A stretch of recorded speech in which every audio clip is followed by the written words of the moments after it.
जी हाँ, जन्म कुंडली में शुभ और अशुभ दोनों तरह के योग होते हैं। शुभ योग में जन्मा व्यक्ति धनी, सुखी, भाग्यशाली होता है। लेकिन अगर आपकी कुंडली में अशुभ योग है तो व्यक्ति लाख कोशिशों के बाद भी हमेशा परेशानी और संकट में रहता है, बीमार और बेबस रहता है। ऐसे में आज पंडित सुरेश पांडे जी आपको उन दो क्रूर ग्रहों के बारे में बताएंगे जो मिलकर एक खतरनाक योग बनाते हैं। ये योग व्यक्ति को तबाह और बर्बाद कर सकता है। कौन सा है वो योग और क्या है इस अशुभ योग से बचने के उपाय? तो हो जाइए तैयार और बने रहिए कालचक्र के साथ। चर्चा को शुरू करते हैं। कुंडली में शनि राहु का योग कैसे आपकी जिंदगी को तबाह और बर्बाद कर सकता है? शनि राहु योग कुंडली में बाकी ग्रहों को किस तरह से प्रभावित करता है? साथ ही कुंडली के सभी 12 भाव में बैठा ये योग व्यक्ति को कौन कौन से अशुभ फल दे सकता है? आइए जानते हैं पंडित जी से। शनि और राहु दो ऐसे ग्रह हैं जिनका नाम सुनते ही डर लगता है, और अगर इनका योग हो, इनकी युति कुंडली में हो तो फिर क्या प्रभाव पड़ता है? देखिए, शनि के बारे में तो महर्षि पाराशर का स्पष्ट मानना है कि शनि दुख प्रद ज्ञेयो राहुर ऐश्वर्यदायक। शनि को तो उन्होंने दुखदाता ग्रह के रूप में ही अध्ययन करने की बात कही। आज के कुछ नए ज्योतिषी लोग कहते हैं कि नहीं नहीं, शनि तो धर्मराज हैं, ये तो न्याय के देवता हैं, ये तो ये हैं, ये तो वो हैं, कहते हैं। चलिए, किसी के बात को नहीं रोका जा सकता है, लेकिन ज्योतिष का जो सिद्धांत है वो अक्सर शनि को दुखदाता ग्रह के रूप में ही अध्ययन किया जाता है। शनि की जिस भाव पर दृष्टि हो जाती है वो भाव नष्ट हो जाता है।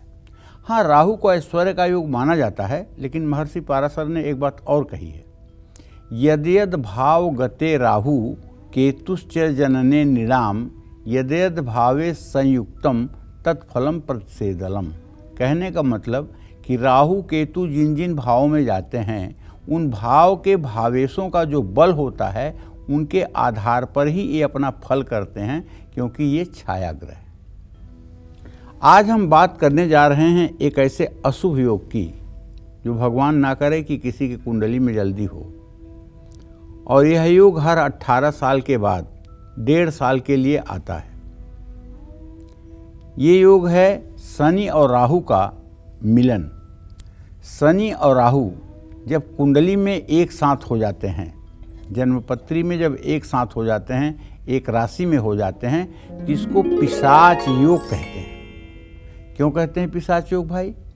मैं आपको समझाता हूँ। शनि और राहु दोनों ही रात के समय में बलवान होते हैं। ये रात्रि बली ग्रह है, ये दोनों रात्रि बली ग्रह है।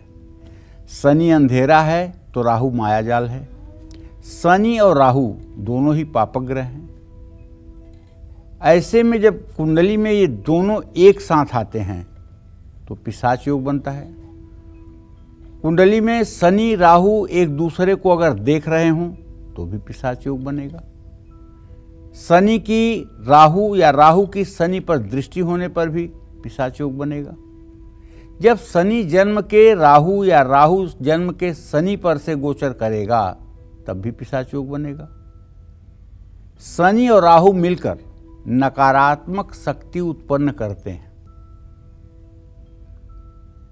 ये जिस भाव में बैठते हैं, अगर शरीर भाव में बैठे तो शरीर की ऐसी तैसी कर देते हैं। द्वितीय भाव में बैठे तो आदमी चवन्नी के लिए मुहताज हो जाता है। तृतीय भाव में बैठे तो आदमी भाई बहन के सुख से हीन हो जाता है। चौथे भाव में बैठे तो पिता की अकाल मृत्यु हो जाती है। 5वें भाव में बैठे तो व्यक्ति संतान का मुंह नहीं देखता है। 6ठे भाव में बैठे तो आदमी किडनी से लेकर के और तमाम प्रकार के बुरे रोगों से ग्रसित हो जाता है।